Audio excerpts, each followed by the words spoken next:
සමහරු කියනවා ආමිස දාණය ඊතරම් වැදගත් නෑ.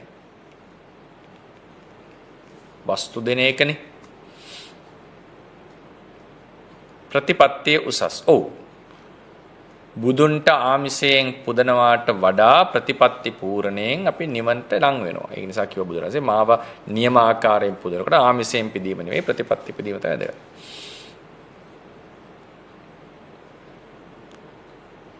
නමුත් මතක තියාගන්න මේ ආමිස දහණය කියන එක සුළුයි කියලා හිතන්නට එපා.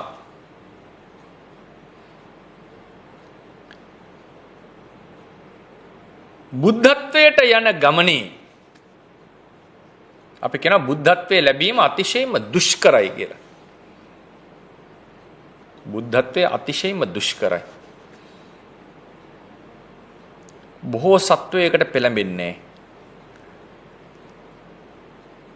මොකද හිතන්නේ? බුදු වීමට යන ගමනේ වැඩිපුරම දුෂ්කරත්වයේ ගැබ්බෙලා තියෙන කවරකද?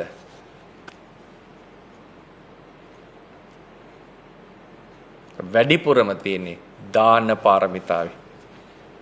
කවර දාන පාරමිතාවේද? ආමිස දාන පාරමිතාවේ.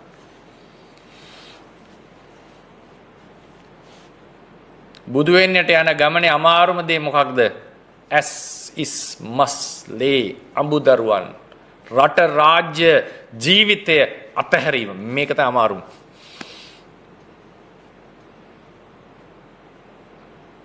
නෛෂ්කර්මය සියල්ල අතහැරලා කැලේට ගිහලා. නමුත් මේ රූප කයත් එක්කනේ ඉන්නේ. මේ අගපසක ටික තියනවනේ මොනවා වුණා. සිල් රකින්නවා, ඉවසගෙන ඉන්නවා, පාඩු කරත් අනුන්ට හානි කරත් මේක හිත හදාගෙන ඉඳි ශරීරයේ කොටස් නැහැ කියන්නේ මේක වෙනම කතාවක් වෙනවා. මේක සම්පූර්ණ වෙනස් ජීවිතය දැන්. S2ක් තිබීමයි S2ක් නැතිවීමයි කියන එක ඒක සම්පූර්ණ කතාව දෙකක් මේකේ.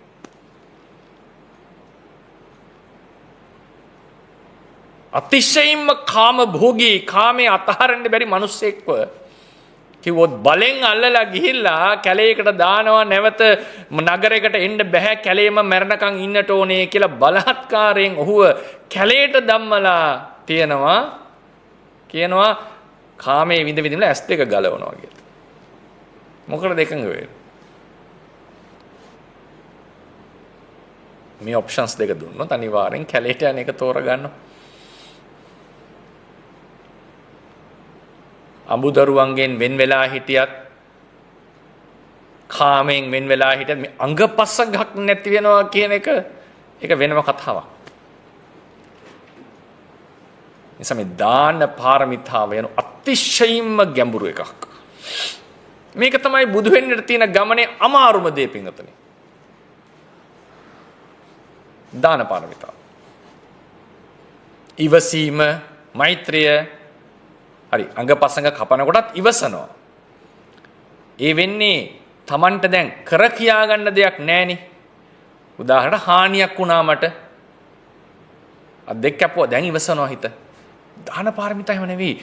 Tamanගේම කැමැත්තෙන් දැන් ශාන්තිවාදී තාපසයෝ ඉවසුවාට කැමති වෙන්නේ නැහනේ Tamanගේ අතපය කපන එකට. ඒ වෙලාවේ විකල්පයක් නෑ අතපය කැපුවා ඉතින් පාරමිතා පූර්ණේ කරගත්තා. දාන පාරමිතා එහෙම නෙවෙයි. තමන්ගේ සොකැමැත්තෙන් මේක අතහරින්නේ. මේක ලේසි නෑ.